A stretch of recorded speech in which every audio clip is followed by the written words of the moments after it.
Joining me now from Washington is Mark Toner, a deputy spokesperson with the U.S. State Department. Thanks very much, Mr. Toner, for being with us. There was a diplomatic push on August 28th when a U.S. envoy traveled to Moscow to try to find some sort of political, at least the beginning of a political solution. It seems to not have gone well at all. Why not?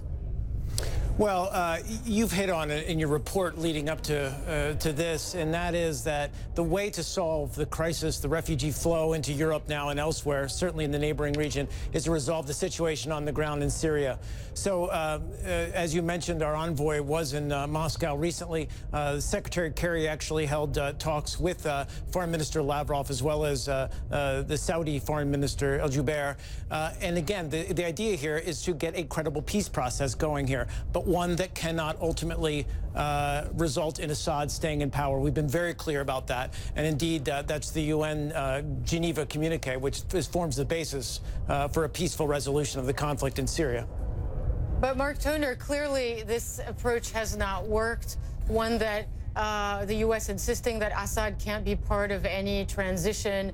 It hasn't worked. Russia is clearly opposed to it. In fact, there are reports it's increasing its military support to the Assad regime. And meantime, this war rages on with tens of thousands of deaths a year. The U.S. must have a plan here. And if so, what is it? Well, we do, and we're trying to work with our like-minded partners and allies to, again, follow what has already been laid out in Geneva.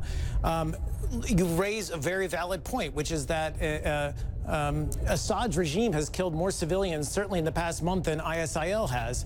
They're both threats to the stability of Syria. Syria is a complex situation. It's a very dangerous environment. We need to resolve politically the conflict in Syria and then take the fight to ISIL. It's a two-pronged approach.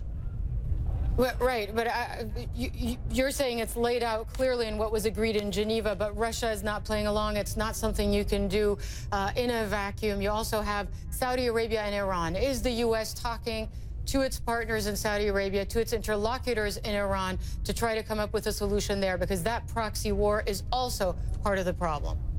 Well, again, you raise a very valid point, which is that we cannot have a peaceful resolution in in Syria, rather, without a political resolution, without having a moderate opposition arise. We've been very clear all along that cannot include Assad for obvious reasons, and so we've been making that clear to the Russians.